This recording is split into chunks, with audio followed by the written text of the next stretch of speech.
Normalmente un trabajador puede ser despedido con o sin justa causa, debido a que el empleador tiene esta facultad por ser parte de un contrato bilateral y consensual. Sin embargo, la ley ha desarrollado una figura jurídica llamada estabilidad laboral reforzada, que busca proteger a aquellos trabajadores con limitaciones. Según la sentencia 458 del 2015, la Corte Constitucional dijo que este tipo de expresiones vulneran la dignidad humana de aquellas personas que no son limitadas, sino que se encuentran en una situación de discapacidad. Discapacidad suena más bonito. Y es precisamente esto lo que genera una debilidad manifiesta frente al empleador, impidiéndole que éste pueda despedirlo sin una justa y objetiva causa, y en algunos casos sin la previa autorización de autoridades competentes como es el Ministerio de Trabajo. Menos mal. Ahora bien, ¿quiénes son los trabajadores que pueden ser beneficiados con este gangazo? Pues la ley ha señalado los casos en que un trabajador puede gozar de estabilidad laboral reforzada, y entre ellos tenemos los siguientes: maternidad, paternidad, la salud, los sindicalistas y los prepensionados. ¿Cuándo procede la estabilidad laboral reforzada? La protección especial procede cuando se pretende despedir a un trabajador sin que exista justa causa objetiva. Es decir, lo que busca esta figura es impedir que un empleado sea despedido por condiciones totalmente diferentes a su desempeño laboral. La Ley 361 de 1997, también conocida como la Ley Klopatowski,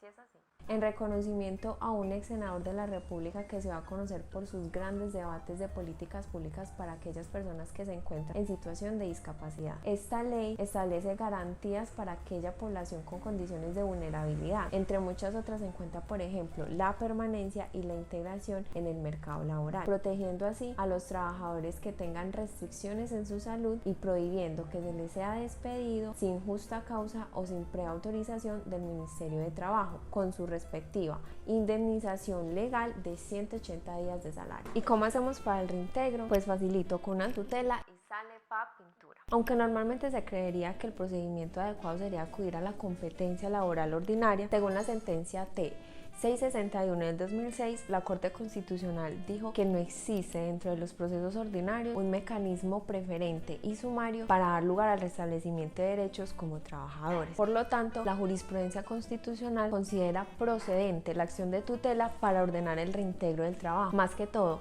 a trabajadores que tengan restricciones físicas, psíquicas, sensoriales o que hayan sido despedidos sin la previa autorización de la oficina de trabajo, así se les haya reconocido su indemnización. Y ojo aquí, empleadores, porque no es excusa desvincular a un trabajador el hecho de que haya expirado el plazo pactado en el contrato de trabajo a término fijo, debido a que en la sentencia T 277 del 2012 dice que si se cumplen todos los requisitos para acudir a esta medida de protección, entonces el empleador está obligado a renovar el contrato de trabajo a término fijo. Pero como cada regla tiene su excepción, en tratándose de representantes legales, gerentes o administradores de cualquier modelo societario, no pueden invocar esta figura legal ni para su remoción o despido. Esto en virtud de lo dispuesto en los artículos 198 y 440 del Código de Comercio. Mejor dicho, trabaje juiciosito y no se haga echar. Pero en caso de que usted se sienta vulnerado, aquí le aclaramos todos los requisitos que se necesitan para cada caso.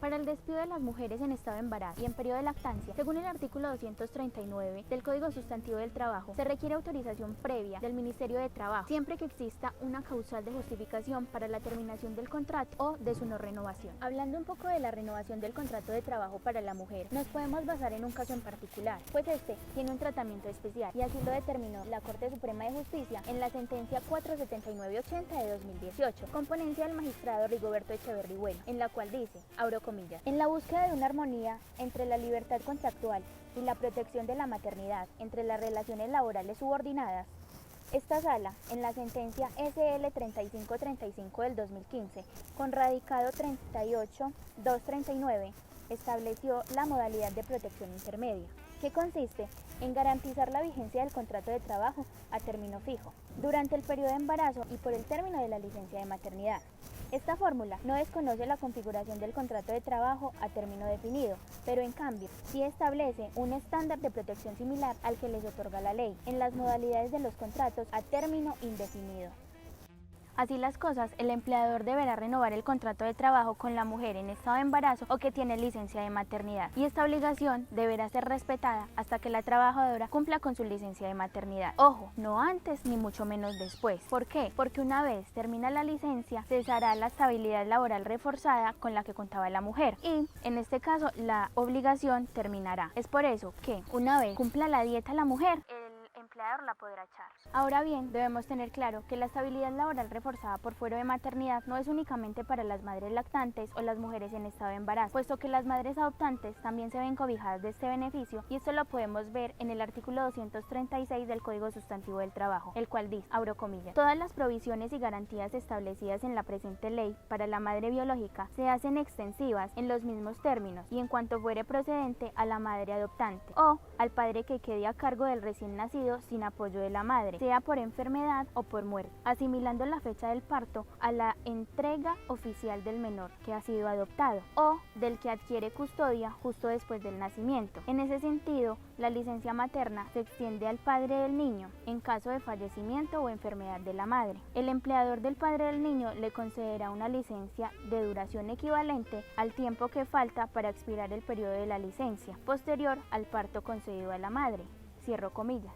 De igual forma, la Corte Constitucional también se manifiesta reiterando el tema de las madres adoptantes en la sentencia T 499A del 2017. En este caso, la estabilidad laboral reforzada comenzará a tener lugar una vez se entregue el menor a la madre adoptiva. De otro lado, y hablando de la carga de la prueba en la estabilidad laboral reforzada por maternidad, tenemos que la Corte Suprema de Justicia se manifestó en la sentencia 49165 del 2017 con ponencia del magistrado Luis Gabriel Miranda, en la cual se pronunció y dijo: en la estabilidad laboral reforzada por fuero de maternidad, si el despido ocurre entre los 3 meses posteriores al parto, corresponde al empleador desvirtuar la presunción de que el mismo no se dio en razón a su condición. Pero si la desvinculación se presenta el trimestre siguiente, atañe a la demandante acreditar el móvil del despido. Aunado a esto, dentro del artículo 239 del Código Sustantivo del Trabajo, en su numeral segundo, también se crea una presunción en favor de la trabajadora y dice, abro comillas, se presume el despido efectuado por motivo de embarazo, lactancia,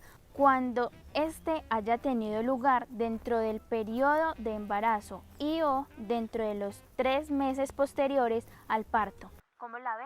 Por lo anteriormente dicho, debemos resaltar que la carga de la prueba en este caso la tiene el empleador y este deberá entrar a justificar que no despidió a la mujer por estar en estado de embarazo o por tener una licencia de maternidad. Sin embargo, cuando se presenta el despido los 3 meses después del parto o de la terminación de la licencia de maternidad, la carga de la prueba sí se invierte. ¿Y qué corresponde? Le corresponderá a la trabajadora entrar a desvirtuar el despido justificado que ya había presentado el empleador. Por esto, y así las cosas, debemos tener presente, en esta época las mujeres tienen un segurito laboral, pero no se preocupen, señores, para ustedes también hay.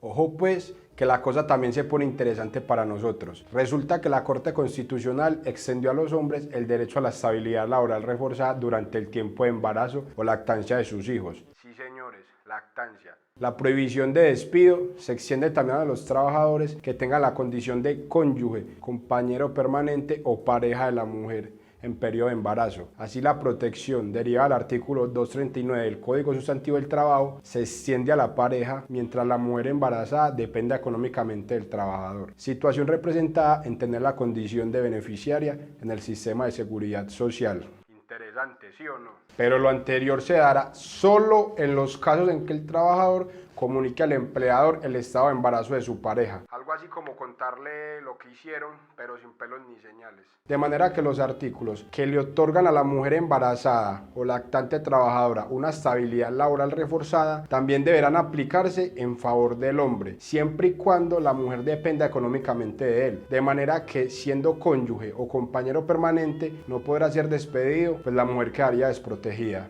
Para que todo lo anterior se aplique, hay que tener en cuenta lo siguiente: el hombre debe demostrar que la pareja en estado de embarazo depende económicamente de él, de forma parcial o totalmente. Se debe verificar que llevan más de 2 años conviviendo o estar casados, compartir seguridad social y deudas. Y ojo, no es excluyente, todo esto también aplica para parejas del mismo sexo. Hombre con mujer y del mismo modo siempre y cuando alguno esté en embarazo y que le cuente al patrón, obviamente. Pero recordemos que lo más importante es que prima el bienestar del neonato. Sí, señores.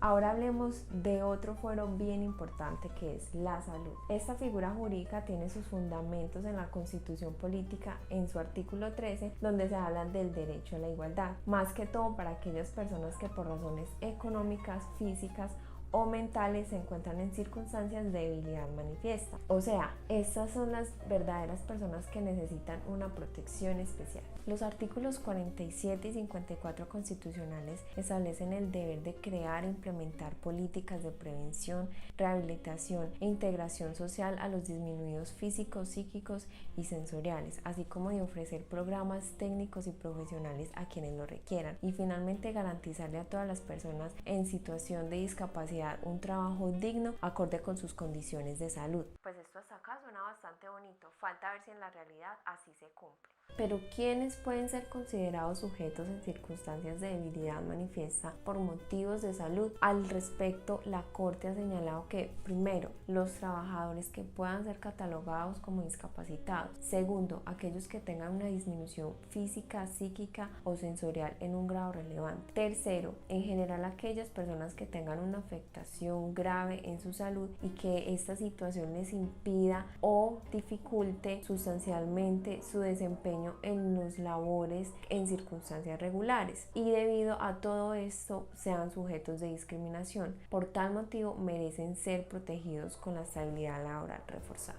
La Corte ha definido 3 reglas basándose en el artículo 26 de la Ley 361 de 1997. La primera de ellas es que bajo ninguna circunstancia la discapacidad podrá obstaculizar la vinculación a una persona, salvo de que se demuestre la incompatibilidad insuperable con el cargo que quería desempeñar. La segunda de ellas es que en ninguna situación se podrá despedir a un individuo en situación de discapacidad, solo por esta razón. La tercera es que en todo caso, si se despidiera una persona prescindiendo de la autorización del inspector de trabajo, tiene derecho a una indemnización de 180 días de salario, sin perjuicio de las prestaciones sociales y las indemnizaciones que diera lugar. En caso de que el trabajador en condición de discapacidad sea despedido sin previa autorización del inspector de trabajo, la jurisprudencia constitucional ha aplicado la presunción de desvinculación laboral discriminatoria,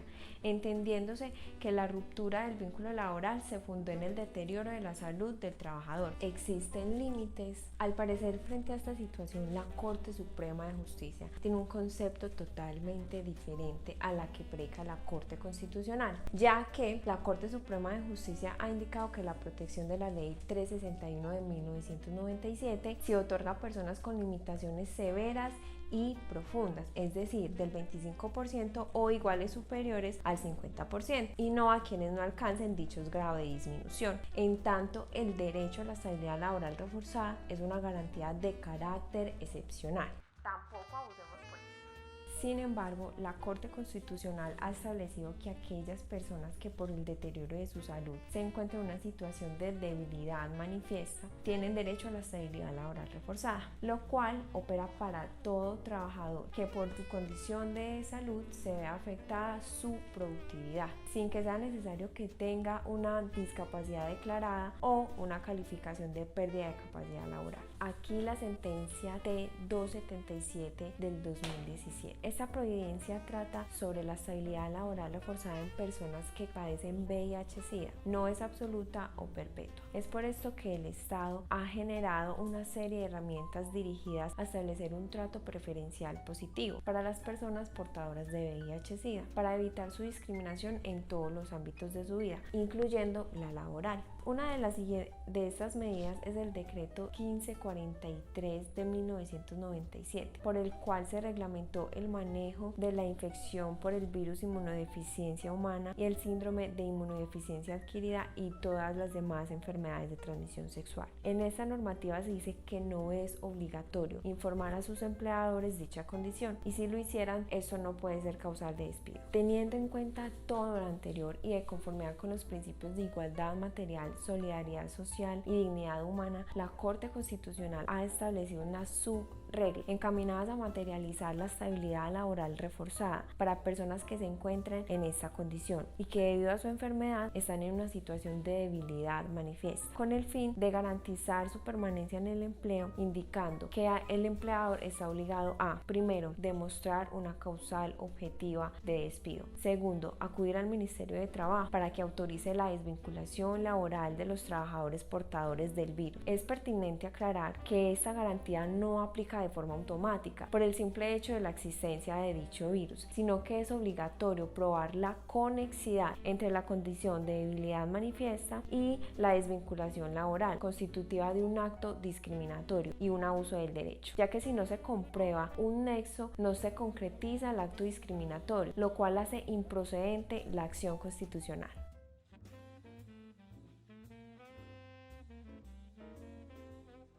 Y ahora sí, ¿qué digo al sindicato? Que sirva para algo o para mucho. El fuero sindical es la figura jurídica competente que protege a los directivos de un sindicato de ser despedidos sin justa causa sin la intervención de un juez laboral competente y de ser trasladados de su lugar de trabajo. El fuero sindical es un derecho que está estipulado en el artículo 39 de la Constitución Política de Colombia. De igual manera, el fuero sindical resulta relevante para la protección de la libertad de asociación sindical, reconociendo a su vez un mecanismo idóneo para la defensa de los intereses de los trabajadores de Colombia, protegiendo a estos de las arbitrariedades que en situaciones de reivindicación de los derechos laborales puede asumir el empleador. El fuero sindical protege a todos los líderes sindicales, asegurando su estabilidad laboral reforzada. Conforme al artículo 53 de la Constitución Política de Colombia, todos los trabajadores tienen derecho a una estabilidad en el empleo. En algunos casos, su derecho será aún más fuerte. En tales eventos se dará el derecho a la estabilidad laboral reforzada. La Constitución Política de Colombia protege el derecho a la sindicalización de los trabajadores y, por supuesto, el derecho como individuos. Los trabajadores con fuero sindical sí pueden ser despedidos concurriendo a los siguientes requisitos. Primero, debe existir una justa causa para su despido. Segundo, la calificación de esa causa debe ser calificada y validada por un juez laboral competente. De igual manera, los fueros sindicales se encuentran consagrados en el artículo 406 del Código Sustantivo del Trabajo.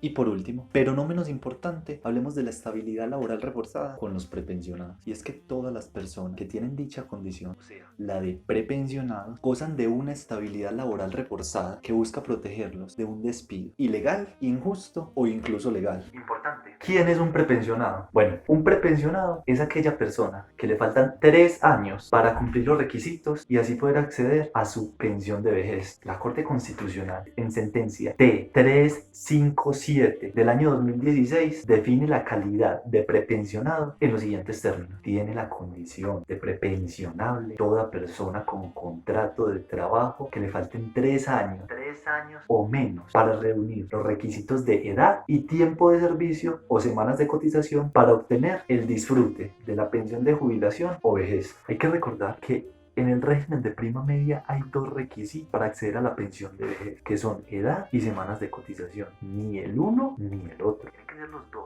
Los 3 años se deben cumplir bajo estos 2 requisitos. Y es que la Corte lo ha dicho, edad y tiempo de servicio. Ahora, se debe entender esto como inclusivo. ¿Qué quiere decir? Se deben cumplir con las 2 condiciones. Sin embargo, en casos muy concretos, en casos especiales, la Corte ha concedido dicha protección, estabilidad laboral reforzada para prepensionados, cuando cumple los 3 años respecto de un solo requisito, y este es la edad. Mejor dicho, ha cumplido con las semanas de cotización. La Corte lo ha declarado así, abro comillas: no hay lugar a considerar que la persona sea beneficiaria del fuero de estabilidad laboral reforzada de prepensionabilidad, dado que el requisito que falta, que es la edad, puede ser cumplido de manera posterior, con o sin vinculación laboral vigente. Cuando una persona ostenta la condición de prepensionado, goza de una protección laboral reforzada que busca protegerlo frente a un despido que ponga en riesgo su probable pensión y lo prive de los ingresos de subsistir, puesto que cuando una persona a esta edad es despedida, es muy, pero muy difícil que vuelva a conseguir trabajo. Ahora, en la misma sentencia, la Corte ha resaltado lo siguiente. En el caso de los prepensionados, la Corte dice o se refiere a que se deben proteger los derechos de estas personas, sobre todo cuando se esté afectando el mínimo vital, que este sustento de probable pensión sea el único medio, o sea, la única fuente de ingresos más bien. Hay una pregunta muy importante que nos debemos hacer. ¿Será que la estabilidad laboral reforzada también aplica en el sector privado? Bueno, resulta que esta figura es muy común, pero en el sector público, ya que por cuestiones de reestructuración administrativa se optaba por despedir personal. Ahora, la jurisprudencia ha hecho extensivo dicha protección al sector privado y me permito citar las siguientes palabras que la Corte trae. En este orden de ideas, la condición de prepensionado no necesita que la persona que alega pertenecer a dicho grupo poblacional se encuentre en el supuesto de hecho propio de la liquidación de una entidad estatal y cobija incluso a los trabajadores del sector privado que se encuentran próximos a cumplir los requisitos para acceder a una pensión, por lo que puede decirse que tiene la condición de prepensionable toda persona con un contrato de trabajo que le falten 3 o menos años para reunir los requisitos de edad y tiempo de servicio o semanas de cotización para obtener el disfrute de su pensión de jubilación o de vejez. Por lo que vemos, esto es una medida, es una protección que beneficia mucho al sector privado. Y si alcanza a pensionarse, esos serían los requisitos en los que procede la estabilidad laboral reforzada en los prepensionados, en caso de que pueda estar en peligro un posible despido. Naturalmente, el primer requisito es tener la calidad de prepensionado. Eso quiere decir edad, tiempo y que esto se cumpla dentro de los 3 años próximos. Ahora, el segundo requisito para usted poder tener derecho a dicha protección, según lo ha manifestado la Corte, es que haya una posible afectación del mínimo vital. Para eso voy a citar las palabras que en dicha sentencia la Corte trae. No obstante, se ha establecido que las personas próximas a pensionarse pueden ser sujetos de especial protección constitucional cuando en los hechos presentados al juez de tutela se hace evidente que se está en riesgo de sufrir una afectación al mínimo vital.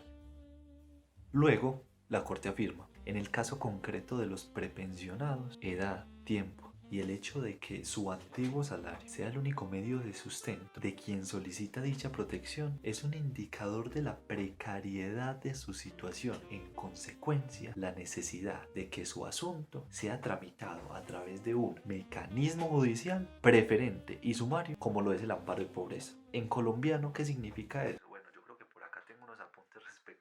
Para que proceda esta protección especial por vía tutela, se requiere que el afectado se vea privado de los ingresos necesarios para su subsistencia, en vista que ese salario era el único ingreso que obtenía. Carga de la prueba de la afectación del mínimo vital. Ojo, este punto es demasiado interesante y muy importante, porque es requisito demostrar la afectación del mínimo vital. Es decir, que en el proceso el afectado debe demostrar que no obtiene ningún otro ingreso distinto al que obtiene en su trabajo. En resumen, si usted va a ser mamá o papá, tiene una condición especial de salud, es un líder de un sindicato legalmente constituido o le faltan solo 3 añitos para terminar su periodo laboral, felicitaciones porque a usted no lo pueden despedir.